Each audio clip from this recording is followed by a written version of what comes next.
welcome to the February edition of HR Hot Topics. I'm your host, Jodi Schafer, and as of the release of this video, we are 10 days and counting from the effective date of the Earned Sick Time Act and the adjustments to minimum wage and the reduction of the tip credit. So a lot going on right now.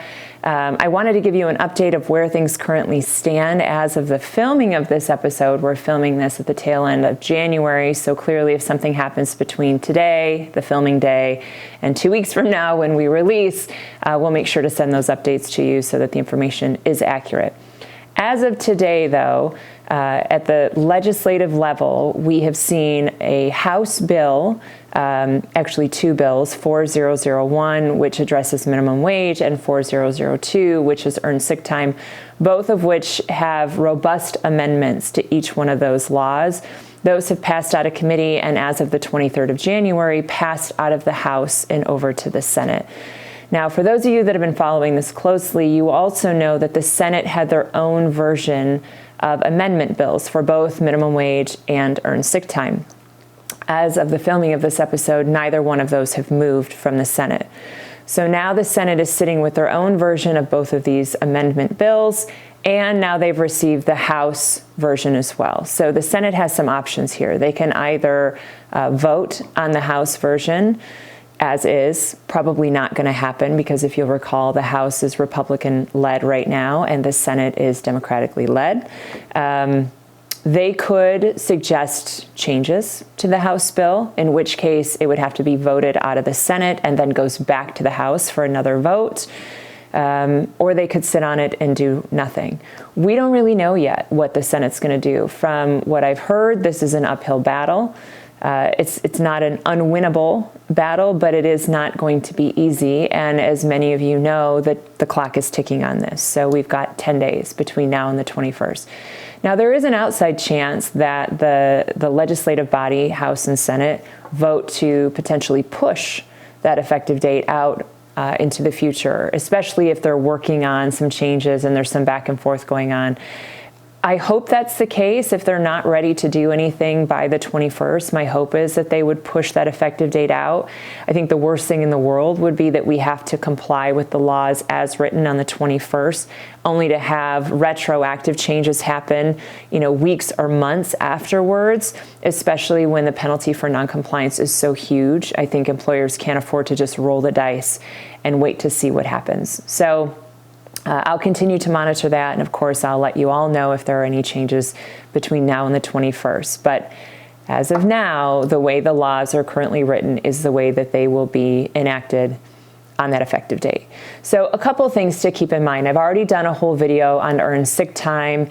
If you belong to any professional associations at all, you've probably been involved in multiple webinars on this topic. So hopefully you understand the basics. In general, all employers in Michigan or with employees doing business in Michigan have to offer paid sick time to everyone that works for them, regardless of age, so youth employees as well, regardless of status, full-time, part-time, temporary, seasonal, et cetera, and potentially even including ownership of the business if the owner's paying themselves on a W-2. Everyone in those categories would be eligible for paid sick time and an accrual rate of 1 hour for every 30 hours worked. And there are no maximum caps to how much an employee could accrue in a given year. There are no caps on the rollover. In fact, rollover has to occur of any unused hours you cannot pay out in lieu of rollover. Rollover is uncapped. The only prohibition here is on usage in terms of hours. So an employee could only use up to 72 hours in a given year, regardless of how big their bank is. And this is assuming they've accrued at least that much. So 1 hour of paid sick time accrues for every 30 hours worked. Now, some things to keep in mind with this policy. I think there are several considerations. I think first, financial considerations. Again, we don't really know what this law is going to end up looking like as of the 21st. So we have to plan as though the way it's written is the way we will be forced to comply with it.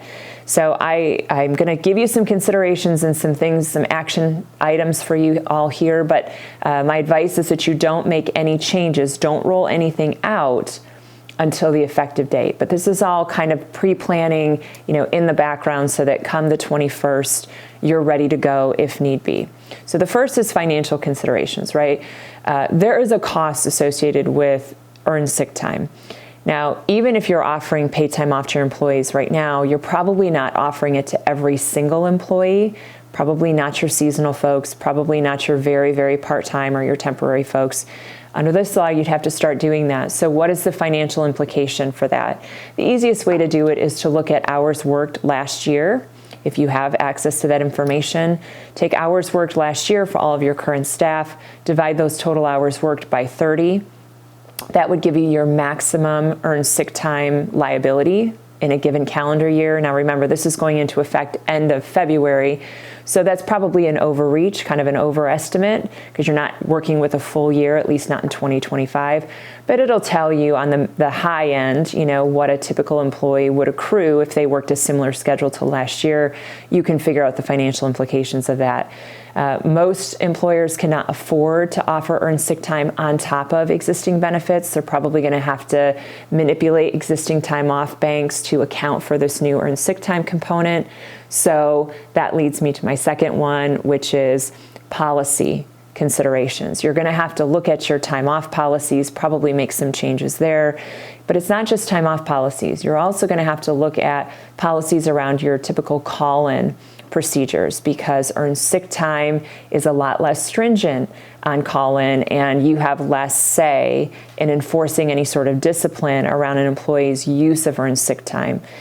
So your call-in procedures, your attendance standards, any point systems you have for attendance, any kind of disciplinary language you have for attendance, your holiday policies, if you're requiring employees to work the day before and after a scheduled holiday in order to get holiday pay. Again, with earned sick time, this is protected.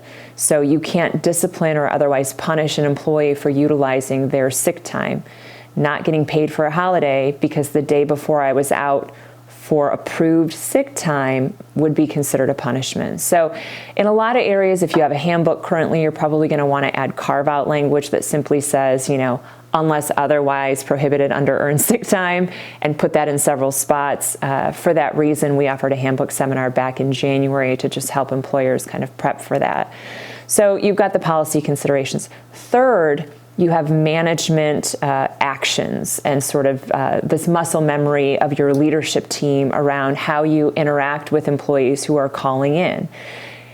Again, often somebody would call in, you could enforce your call-in procedures. Well, not necessarily in this case. Do you want your managers at the time of a call-in asking the employee, which bank of time am I pulling this out of? Is this coming out of earned sick time? Is it coming out of, some other paid bank that maybe you're currently offering? Because there's a tracking component to this. So we're going to have to train our managers who are working with staff on how they interact with those teams during those call-in processes, and also the discipline piece around attendance, reliability, et cetera. And then finally, documentation and record keeping. Employers are required under this law to keep documentation around all hours worked, including for your exempt staff. But for your exempt staff, you can use an assumption of 40 hours worked per week. You could adjust that up or down based on actual work schedule for your salaried employees. But for your salaried staff, you can kind of use this prorated assumption. But for your non-exempt staff, it's actual hours worked. So you have to have a way to track that.